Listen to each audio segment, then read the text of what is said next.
നമസ്കാരം.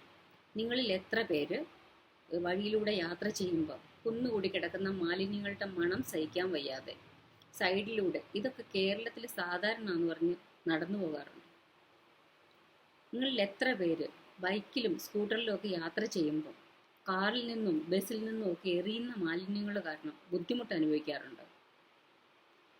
പലപ്പോഴും നമ്മൾ മലയാളികളുടെ സംസ്കാരം എന്ന് പറയുന്നത് വസ്ത്രധാരണത്തിലും ലൈംഗികതയിലും മാത്രമായിട്ട് ചുരുങ്ങിപ്പോവാണ് പതിവ്. സംസ്കാരം എന്ന് പറയുന്നത് ഇത് മാത്രമല്ല. നമ്മുടെ നിത്യജീവിതത്തിൽ ഉണ്ടാകുന്ന അഴുക്കുകൾ അഥവാ മാലിന്യങ്ങൾ അത് സഹജീവികൾക്കും അതുപോലെ തന്നെ പ്രകൃതിക്കും ദോഷമാകാത്ത രീതിയിൽ സംസ്കരിക്കുന്നതിനാണ് സംസ്കാരം എന്ന് പറയുന്നത്.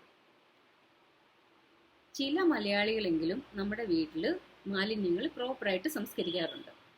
പക്ഷേ ചുരുക്കം ചില മലയാളികൾ അവർ ബൈക്കിലും സ്കൂട്ടറിലും ഒക്കെ കിലോമീറ്ററോളം യാത്ര ചെയ്ത് ക്യാമറ ഇല്ലാത്ത സ്ഥലം കണ്ടുപിടിച്ച്, പ്രത്യേകിച്ചും രാത്രി കാലങ്ങളിൽ അതുകൊണ്ട് വേസ്റ്റ് കൊണ്ട് കളഞ്ഞിട്ട് പോവാണ് പതിവ്.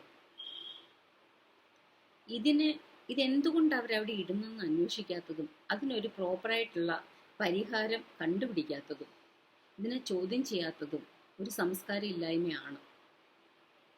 പക്ഷെ ഞാൻ പലപ്പോഴും ചിന്തിച്ചപ്പം എനിക്ക് തോന്നിയേക്കുന്നത്, ഇത്രയും അഭിമാനമൊക്കെ വെടിഞ്ഞ് ഈ ആൾക്കാർ ഒളിച്ചും പാത്തും ഇത്രയും ദൂരമൊക്കെ പോയിട്ട് ഈ വേസ്റ്റ് കൊണ്ട് കളഞ്ഞിട്ട് വരണം എന്നുണ്ടെങ്കിൽ അവരുടെ വീട്ടിൽ അതിനുള്ള സംവിധാനമോ സൗകര്യങ്ങളോ ഒന്നും കാണത്തില്ല.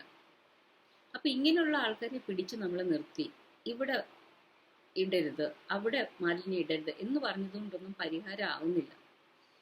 അവർ അത് കഴിയുമ്പോൾ വേറൊരു സ്ഥലത്ത് കൊണ്ട് അത് കളഞ്ഞിട്ട് പോകും. ഇതിന് ചെയ്യാനുള്ള ഒരു മാർഗം എന്ന് പറഞ്ഞു കഴിഞ്ഞാൽ, നമുക്ക് പഞ്ചായത്ത് പ്രസിഡന്റുമാരുണ്ട്, അതുപോലെ തന്നെ നമ്മൾ ജയിപ്പിച്ചു വിടുന്ന മെമ്പർമാരുണ്ട്. ഇവരെയൊക്കെ കണ്ട് കുറച്ച് ആൾക്കാർ പോയി കണ്ട് ഇതിനുള്ള ഒരു പരിഹാരം കണ്ടുപിടിക്കുക. പ്രധാനമായിട്ട് ഈ അധികാരികൾ ചെയ്യേണ്ടത് എന്താണെന്ന് വെച്ചാൽ, എല്ലാ പഞ്ചായത്തിലും ഒരു നിശ്ചിത സ്ഥലത്ത് ഇത്ര കിലോമീറ്ററിനകത്ത് വേസ്റ്റ് ഇടാനുള്ള ഒരു ബിന്ന് സ്ഥാപിക്കുക.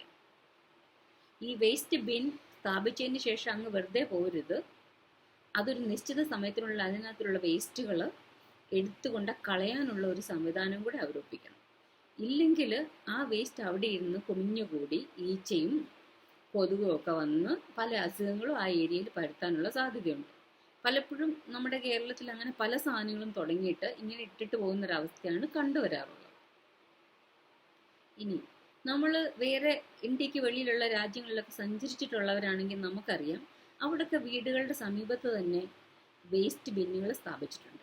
അതുകൊണ്ട് അവിടെയുള്ള കുട്ടികൾക്കറിയാം എങ്ങനെ വേസ്റ്റ് സംസ്കരിക്കണം എന്നുള്ളത്. കുഞ്ഞിലെ തന്നെ അവർക്കതറിയാം. നമ്മുടെ ഈ നാട്ടിലുള്ള കുട്ടികൾക്ക് വേണ്ടി എല്ലാ സ്കൂളുകളിലും, അതായത് പ്രൈവറ്റ് ആണെങ്കിലും ഗവൺമെൻറ് ആണെങ്കിലും എല്ലാ സ്കൂളുകളിലും എല്ലാ മാസവും ക്ലാസ്സസ് എടുക്കണം, എങ്ങനെയാണ് നമ്മുടെ വീട്ടിലുണ്ടാക്കുന്ന വേസ്റ്റ് സംസ്കരിക്കണം എന്നുള്ളത്. അതുകൊണ്ട് തന്നെ അവർ വീട്ടിൽ വന്ന് ചോദ്യങ്ങൾ ചോദിക്കും. എന്തുകൊണ്ട് ഈ വേസ്റ്റ് റോഡിൽ ഉപേക്ഷിക്കുന്നു, ഇത് പ്രോപ്പറായിട്ട് സംസ്കരിച്ചുകൂടെ? അതിലൂടെ തന്നെ നമുക്ക് അടുത്ത തലമുറയെങ്കിലും സംസ്കാരമുള്ളവരായിട്ട് വളർത്തിയെടുക്കാൻ പറ്റും.